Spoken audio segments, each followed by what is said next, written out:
I think everybody's in a pretty good mood today. We've had a fantastic melt. We're really seeing good things out there, and we're able to come around with some things aren't as bad as we thought, and we may be revising some things as well today. But we're really pleased with what's going on out there in the country. So again, just like we did before, we'll just go around the table to introduce who's at the table today, and we'll start off the meeting then. I'm Bruce Grubb, Fargo City Administrator. I'm Michael Rethinger, Assistant City Administrator, Fargo. Brenda Derrig, City Engineer, Fargo. Nathan Borbom, City of Fargo Engineering. Nicole Crutchfield, Director of Planning. Ben Dow, Public Works. Terry Ludlam, Sandbag Central. Steve Dirksen, Fire Chief. Dave Todd, Police Chief. I almost said Fire Chief. It's a demotion.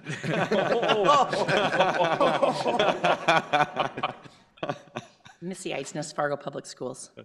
Heather Lease, West Fargo Public Schools. Mark Nesbitt, representing the Chamber of Commerce. Dean Brashani, NDSU. Joel Vettel, Fargo Parks.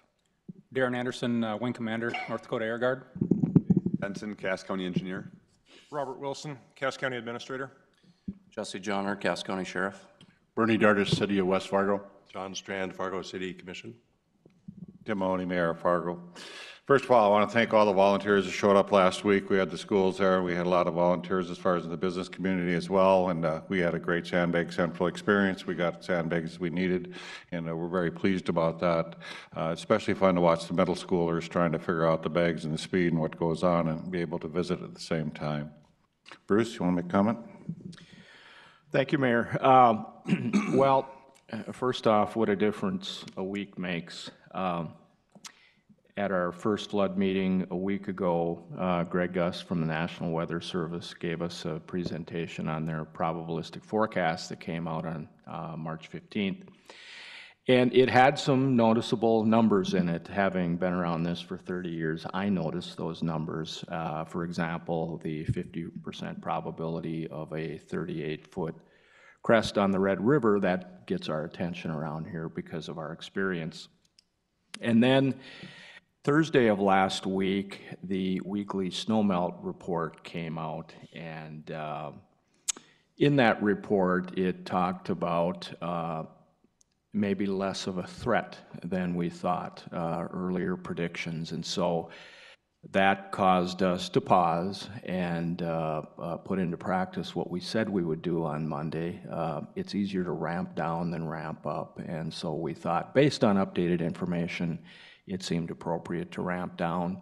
And Sandbag Central had operated for 4 days. Based on that updated information, we didn't see a need to continue Sandbag Central this week. However, and Terry Ludlam will talk about that in a little bit, we've got all the equipment and materials standing at the ready, and so I think we're in a very good place. But at this point, I would like to ask Greg Gus with the National Weather Service again to update us on what they're seeing today, what their models are telling them, and really looking forward to good news. Greg. All right, thank you. Thank you, Bruce. Thank you, Mayor Mahoney, Mayor Dardis, ladies and gentlemen.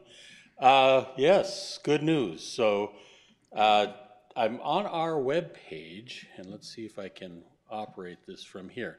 So you will see that there is green showing up with flood warnings in and around the area, and I'm just going to click on up here at our flood briefing page, and a couple of things to notice just off of this hydrologic discussion at the bottom here. So we are talking about that snow melt and runoff cycle has been exquisite for the last 2 weeks, going into our 3rd week now. With that, we actually see the water virtually dribbling off the landscape. And it's still a lot of water that is parked in areas on the landscape, but it's coming into the far southern basin, and it's opening things up. If you drive around and look at those rivers, you'll notice that, just halfway up the red from Wahpeton, we still have ice all over that river. We still have ice on the Wild Rice. We still have ice on most of the tributaries. And so that is not yet opened up, but a fair chunk of what is going to come off from the South Basin, and that's coming in off the Bois de Zoo, off the Otter Tail, off the tributaries that come into there, has come off. And so we're currently at Wapaton, cresting with what probably is going to be the biggest crest of their cycle coming through there. There's still some snow melt, still some water to come off, still a little bit of flow in the system. But down at Lake Traverse, over at Orwell Dam on the Otter Tail, they were able to shut those down last week and hold off any more releases till that first surge came through. Now they'll be opening up and letting up some more runoff come off from those. But at this point, anything coming in on that tail will likely be much lower than what is coming through Wapaton right now. I kind of jumped ahead of myself a little bit, but one of the things we are seeing response on some of the other tributaries, and I'll go to the images of those in a bit. The last line in here talk about the pattern of daytime highs still in the upper 30s now with nighttime lows. Well, it was 32 degrees here this morning. The next couple of days it'll be there or a couple of degrees cooler. We'll get another shot of cool coming in over the next couple of days. A few snowflakes up in the north end of the valley, probably none showing up here. But then from Wednesday night, but certainly Thursday onward, we're going to be above freezing for the duration. For, well, not the duration of the year. We might get below 1 or 2 more times, but it's going to be then wide open melt going into the end of the week and weekend with temperatures, and this is not an April Fool's joke, that we will actually see temperatures rising into the 50s as we get into the weekend and that too. So we still will at that time be then seeing the major push on the rest of the river systems throughout here. So I'm just going to back off from this here and go to the images. So you can see that there's a lot of flow coming in. So there's just looking at Wapaton, and I'll just hover on there and you can see that it's just pretty much crested just below the major flood stage.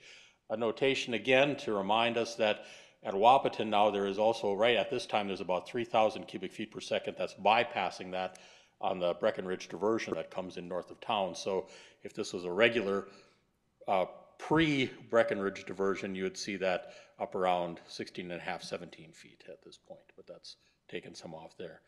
The wild rice at Abercrombie, that is, again, not drawing its full flow at this point. There's still a lot of snow that is just simply not in the system yet. So it's ramping up, but it's going to drop back down again. So it is not bringing in the full flow on there at this time. And as we get into coming up into Hickson, we're seeing part of that flow showing up. Let's see, there we go. Thank you for zooming out a little bit. We're seeing part of that flow coming in. I'm going to move this up a little bit further. There we go. And then coming in to Fargo again. That right now, there we go. Flatlining at 25, that's, I just talked to our river forecaster down at Chanhassen a few minutes ago, and she's not quite ready to do the full deterministic out to see what the crest is going to be here. So the next day or so should be out. But again, that's simply because with the ice in the channels and with the effect of the temperatures and what's on the landscape. We did fly the our airborne, NOAA airborne ice and snow sensor group flew this whole South Valley again from Friday into Saturday to look at what was still on the landscape from an aerial perspective. You know, so again, that has been assessed and revamped on the model. So as far as how much water is still laying on the landscape, we think we have a pretty good idea of that, but they have to work that through and see when it's going to come out. Okay, so I think the other good words on here are just that it's warming up this weekend, and I'll go back here, and if you want to look at nice warm temperatures there for a second. So as we go into, there's nighttime lows tonight and tomorrow night still dropping down, generally below freezing. A lot of the soil temperatures around here are going to stay very near the freezing point now. So even though the nighttime air will drop down there, and we do have a skiff of snow or sprinkles that will come through here tomorrow. But then after that, and you'll see from Wednesday night is still showing cold, but in the far southern basin that could still stay near freezing or even slightly above in some places. And then Thursday, Friday, and I'll just zip down here so you can see that, oh, there is a 53 and a 61 on there. So that's not an April Fool's joke at all. The last thing in here, and I'll see if I can find this, is that, of course, for the last week or two, I've harangued you about the possibilities of this 50% at 37.9 and possibly even higher. And last Thursday we said, well, you know, it's probably going to be to the left side of that 50% line, okay? And probably well left of that 50% line, not only here in Fargo, but at some point here this early part of this week, we'll be looking at the rest of the Red River as well. So again, just the way that that water is metering out ever so slowly is taking the heat off of most of this. We're going to warm up this weekend and finally get everything moving. There are going to be some sprinkles coming in this weekend as well, but we're looking at 1/10 of an inch of moisture at that, maybe 1/4 of an inch in some places. It's not at that point enough to aggravate anything much more. Thank you. All right, any other questions? He makes us happier today, doesn't he? Yeah. Thank you. Mary Sherling, if you'd like to make an opening statement, and then Bernie after that, please. Good morning, thank you. Well, the county's been busy. Last week we had 3 public meetings that were well attended. This is certainly good news that we're hearing this morning, but that being said, we still have issues out in the county. We expect a lot of road closures, and we had over 200 people up at the Harwood Community Center last week because they know that regardless, they'll have some issues that they'll need to contend with. But this certainly helps out. And we continued with sandbagging operations that we're kind of winding down now because of this latest outlook. But we certainly appreciate the rural schools that helped us out in West Fargo. And then last Saturday, we had a bunch of our North Dakota legislators that were home for the weekend, and they came out to the County Highway Department and gave us a hand as well, so we really appreciated that. And that's all I have. Thank you. Thank you. Bernie Dardis. Thank you, Mayor.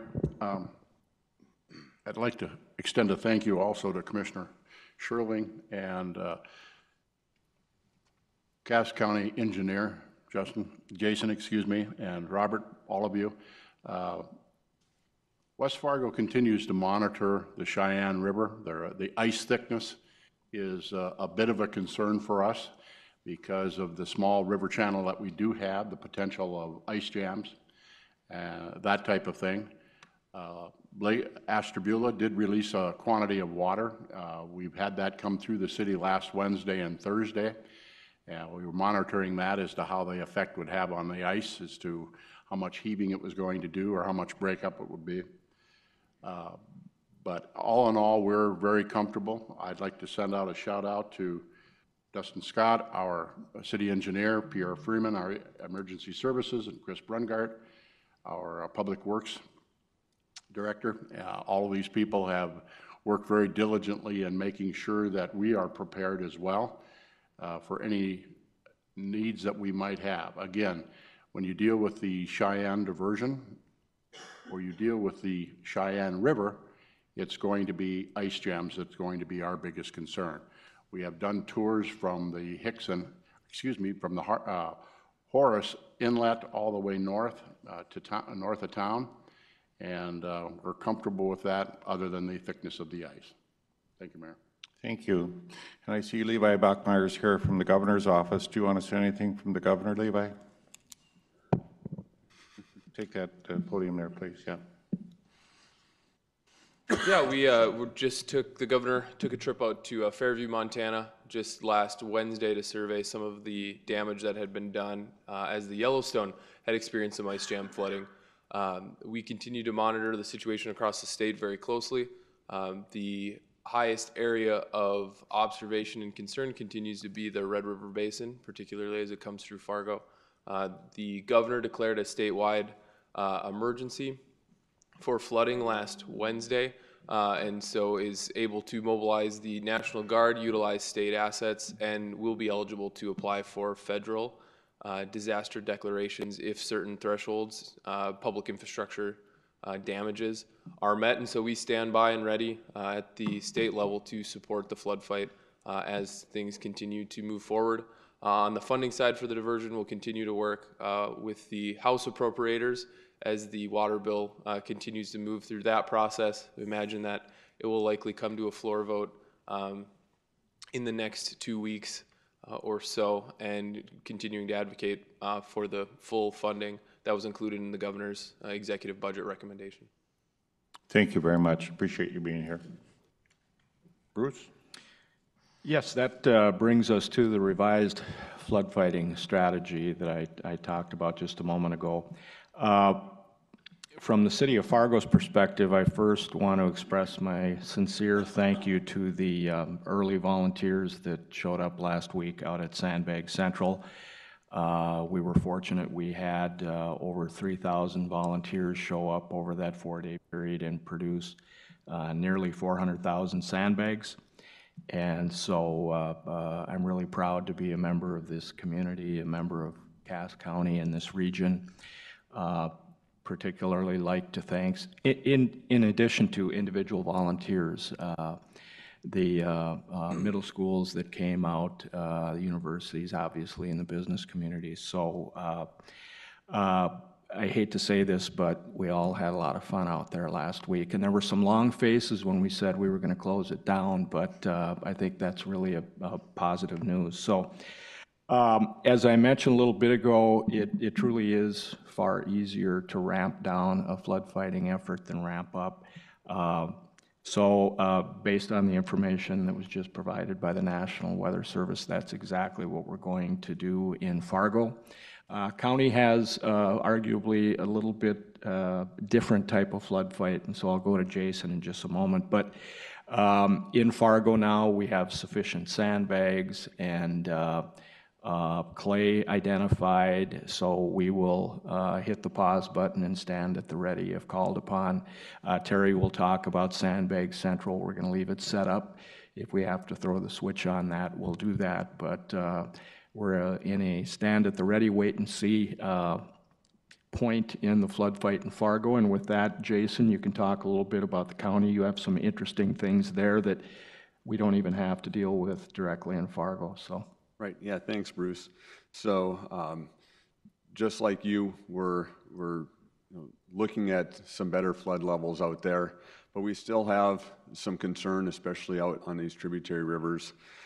So we've scaled back our need for sandbags, but we're continuing to produce sandbags to get up to that. And as we look across the region, as Greg said in the forecast, we know that later this week we're going to see a significant bump in the temperatures. So the snowpack that's out there, especially through the kind of northeast part of the county all the way through the southwest, all that snow is going to get released pretty quick. And at the same time, there's a lot of ditches and culverts that are clogged with snow. And so I think people can expect there's going to be changing conditions, and that will change fairly rapidly, in some cases overnight. And I think the other piece to that too is in areas where maybe a road hasn't washed out before, you may end up having some upstream areas that a culvert is holding back a lot of water, and that water's pooling in a field behind, and all of a sudden when that snow plug releases, you could get some more rapid drawdown, and all of a sudden a road a mile or two down that's, again, never washed out before, maybe gets washed out. So for our rural residents, just be aware and continue to monitor the places that maybe traditionally kind of go over on these rural roads, but also other spots. In the past, we've seen upwards of 150 to 200 road closures across our county road network, and probably twice that on our township road network. So for people just to keep their eyes open and stay safe. Thank you. And that takes us to sandbag production, and I'll turn it over to Terry in just a moment. As you heard, we've suspended sandbag operations in Fargo. Cass County, they've got a 3-day push to try and reach their goal for sandbags. So Terry, maybe you could provide a summary of what happened. I kind of stole your thunder a little bit. I'm sorry about that. But but that you stand at the ready and you're set to go if called upon. Yeah, thank you, Bruce. And I just kind of want to echo what yourself and the mayor also stated, that what a fantastic turnout from our community. We have the facility for Sandbag Central. Staff can set up all the equipment, but any kind of production out of Sandbag Central is 100% driven on volunteers. And so we were just, again, very, very proud to see our community step up. All the working with the middle schools was fantastic, and having the participation of the universities and the businesses, it really got us to our needs in our 4-day period. We operated Tuesday through Friday, and as you mentioned, had about 3,000 volunteers come through that helped us produce the 391,000 sandbags. They are now in storage in 2 different locations, about half of them out at the landfill area, and about half of them in the area of Public Works. All the equipment that is on site at Sandbag Central has been rented or leased for a 30-day period, so we will be at the ready in case we need to ramp back up. And I'm also glad to state that with those 3,000 volunteers and the hurried pace that you see out there, there were no reported injuries or accidents. In closing, I'd also just like to recognize a couple of our senior staff members that really assist in the total operations. They're normally with the Solid Waste Division year-round, and then they transition over into helping us with Sandbag Central. And with that, Paul Hansen is here. Paul's in charge of all operations. Jen Pickett is here. She's in charge of the procurement and all of the on-site logistics. And Dave Rowe is in charge of personnel. He's not here right now. He's busy trying to get our folks back onto their regular schedules. So thank you.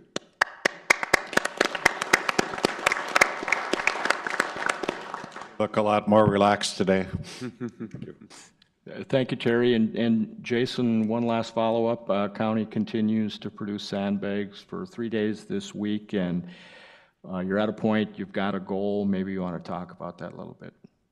Yeah, so we reduced our overall goal down to 150,000, and as of yesterday, we were at about that 70,000 mark. And overall, we've had steady volunteer support, especially with our schools. We had great support from our rural Cass schools, Kindred, Northern Cass, and especially Central Cass came in with a large group. And then this week we've got West Fargo on Monday, Tuesday, and Central Cass back on Wednesday to get up. If we only get to that 120, 130,000 range, I know we've talked and we're going to continue to communicate if we have any other sandbag needs to request out of Fargo. So, but right now, shutting down our operations on Wednesday, but just like you, we're going to maintain our facilities and be at the ready. So if we need to increase that sandbag output, we can jumpstart everything again.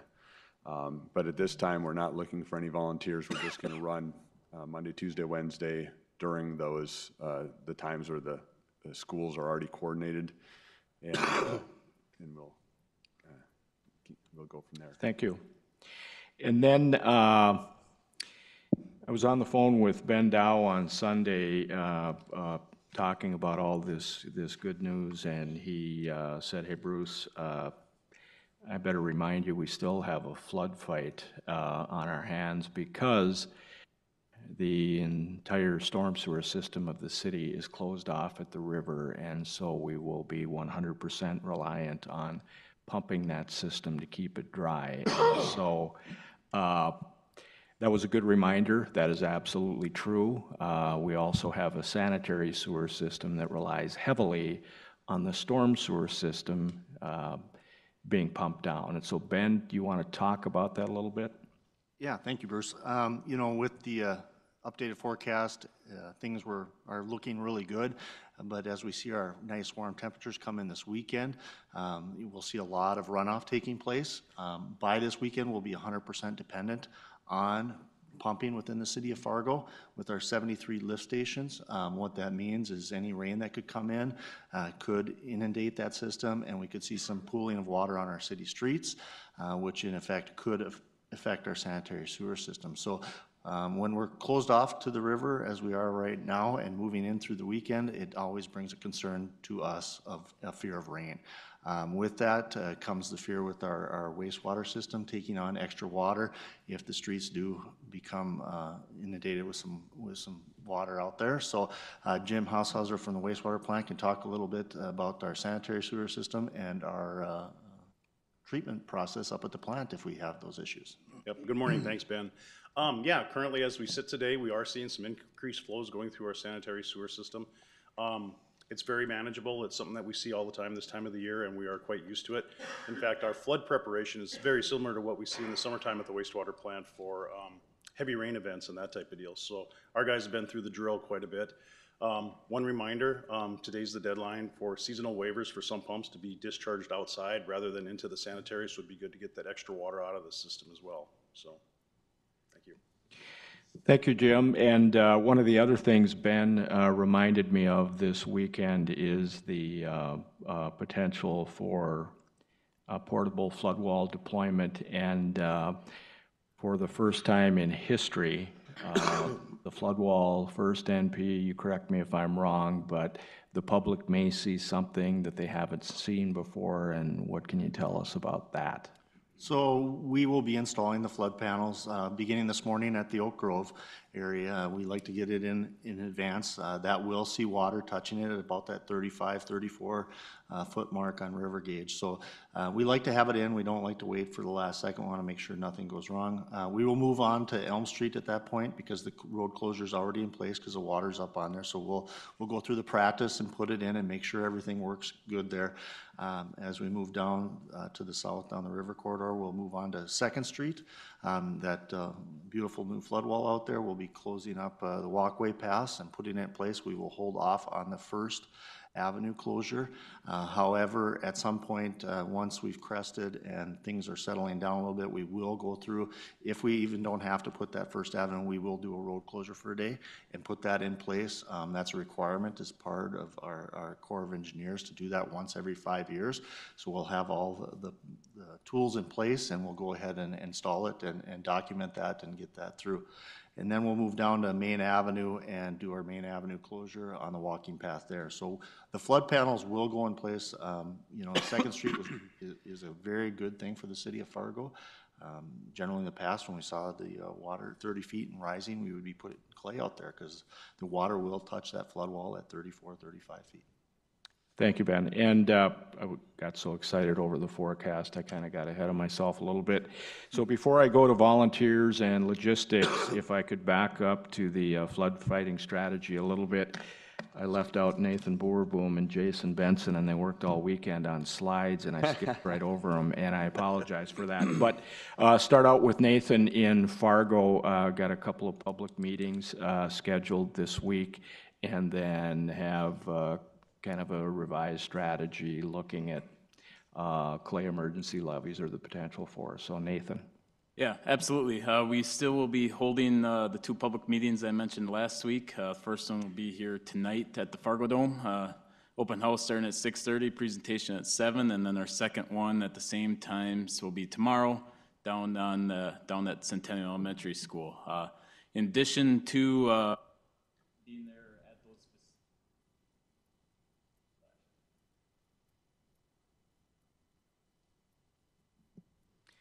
is it possible to get, there you are, you're live again. All right. So in addition to actually coming to the 2 facilities, you can also go onto Fargo's Facebook page, and we'll be doing that live as well, so you don't have to be there in person, or if you're unable to make it in person, you'll still be able to see those presentations. And then we'll still probably have our engineering staff go out into the field just to have conversations with property owners. Even if we don't deploy the sandbags, it's still a good action to make sure that we're touching base with all those property owners out there. And then, yeah, as Bruce mentioned, we did develop a 39-foot crest plan here recently. Hopefully we don't have to deploy this, but we have the sandbags available to do so, as well as all the locations identified, the trap bags necessary, and the clay sources identified. If we had to do that, we'd still be looking at, you know, just shy of 10 miles worth of emergency measures. but hopefully we don't have to go to those levels. Thank you. And Jason, the county, again, can tend to be a little bit of a different flood fight in the county, dealing with so much rural area. Right, absolutely. And, right now it's up on some of the tributaries. There's a little unknown as far as the timing of when these are going to be coming to full flooding and cresting. And a lot of times how they time together makes a big difference in how much overland flooding happens. So, we'll keep our fingers crossed there. The other wild card is, what that overall elevation on the red gets, especially north of Fargo and West Fargo, as the Cheyenne River starts to kind of get backed up and can't flow into the red once it gets above 33 and especially above 35, which causes some overland flooding on the Maple, Rush, and Cheyenne in that Harwood area. So we'll continue to monitor that really closely.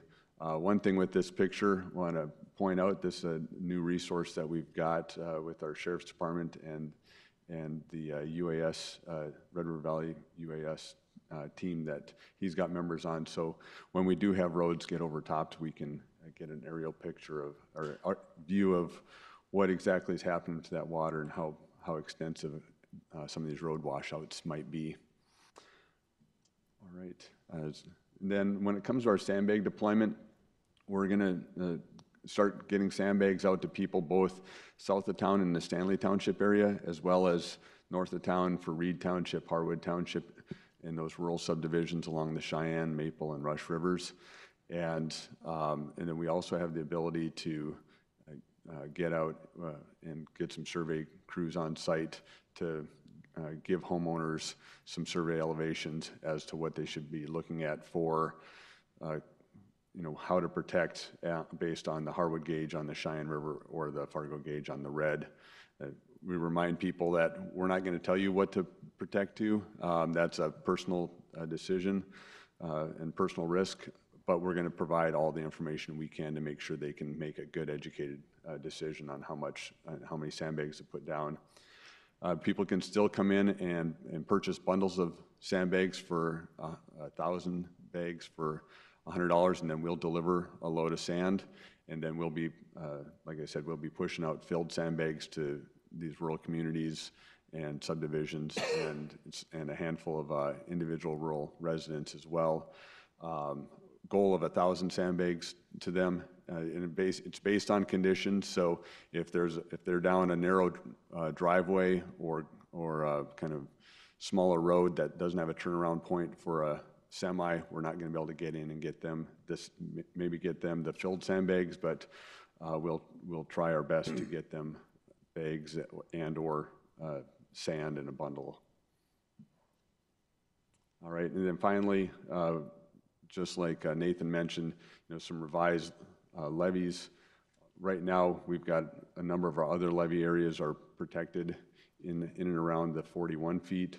So we're looking at two key areas on the east side of University Drive down around 76th Avenue, and we expect to be putting those in either later this week or early next week. Thank you, Jason. And that kind of gets us back on track at number 7 on our agenda, which is volunteers and logistics. We are in a standby mode at this point in time, but Nicole Crutchfield, who our logistics team coordinator, did a terrific job at Sandbag Central last week. Even in a wait-and-see mode, we're ready for the next phase if called upon.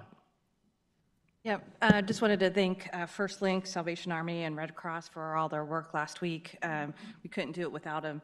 And thanks to us basically being able to repeat from past years a lot of those operations. So that was the good news, that we know how to do it still. And, yeah, so moving into the next phase, we're just in a standby mode. Thank you. And Robert, similar in the county, differences? Bruce, thank you. Yeah, very similar standpoint from the county. First of all, just a big thank you to the schools, because we really would not have had the production we had last week if it weren't for the schools. So we a heartfelt thank you for all of the districts and organizations that helped us and sent groups out there. You know, it was you know, I would say a steady production, and really due to the groups that we had. Again, we're not soliciting more volunteers at this time moving forward. We've got groups coming in Monday, Tuesday, Wednesday. We definitely need those groups to come as planned, but beyond that, we will be in somewhat of a standby mode, obviously communicating with the city very closely. And a thank you to again, as Commissioner Sherling mentioned, the legislators who were here on Saturday and really showed up to work, and the Red Cross folks who were helping us out and supporting us the whole time, and it was really impressive to see. I may be the only guy in the room who hasn't been through a flood fight before. And this was quite an impressive community-wide operation to see, and my hat's off to the community, to the county and city employees who turned their schedules on end to support this, and we appreciate the help moving forward, and we will be communicating as our needs may change if they do. Thank you, Robert, and with that, that's a brief update from the city and the county where we are today. I'll turn it back to you, Mayor. Well, we just want to thank our partner agencies. Missy Idness, I'd let you speak first, but thank you for his kids that came out. They were fantastic, and I hope they learned a community lesson. Definitely. The students were so eager to be a part of this, and I think we will relay the message of appreciation back to our students and staff, but we were happy we were able to send 300 to 400 students AM and PM, and then about 20 staff members, but they are going to be a little disappointed. Yeah, they're East West Fargo schools. So our students are even more disappointed than the Fargo students because they did such a good job. Ours don't even get to go this week, other than out to the county. So we have about 150 that will go today and tomorrow out to the county. But we have about 300 more with signed waivers ready to go. So if you need to ramp back up, they're ready. Great, great. Dean Brashani, we saw a lot of the NDSU students out there helping us out, and when your offensive linemen step into the big shoot area, they're big guys, so they were very good workers. They joined the frustration and worsened yet. Now they have to turn back to finals. We thank them for coming out. Mark Nesbitt, you're speaking for the chamber? Yeah, we're just very proud of the community leaders and the public employees who so effectively and efficiently stepped up, very little impact on any community businesses, so thank you for that. You're very welcome. Joel Vettel, what do you got to tell us today about the parks? Well, I find out all sorts of new things when I come here. I now know we have 2 Fargo fire chiefs. That's awesome. Well, fire protected. No, from the Fargo Park District, we are still in the mode of, we've created about 10,000 sandbags to anticipate we're going to take and protect some of our more vulnerable areas. We look up at the Edgewood area, and then along with that, Jack Williams Stadium, which is always very vulnerable. We anticipate that 10,000 will be enough for our needs, but we'll move on to making sure we're ready for any potential cleanup that has to take place as soon as these floodwaters recede. I know everybody wants to get into the area of spring and summer, and so we're excited for that. But we want to again thank all of our employees for the wonderful work they've done. Dave Beets and his team have done a great job preparing our park district system for any potential floods that are taking place. Thank you. And from the Guard, we have Colonel Darrell Anderson. Good morning, everybody. This event gave us an opportunity to polish up some processes that we haven't exercised in a while, and in particular, in the last 8 to 10 years, we have probably hundreds of new airmen who have never experienced this before. So this is a great opportunity to teach them about their state mission and their contributions to domestic operations. So we will continue that. We're going into a guard drill weekend, and this is all great news, and we're going to take advantage of everything as a great learning experience for our newest members. That is all, Mr. Mayor. Well, as an exercise, it's good for all of us to revamp our plans, and I think this has been good for us.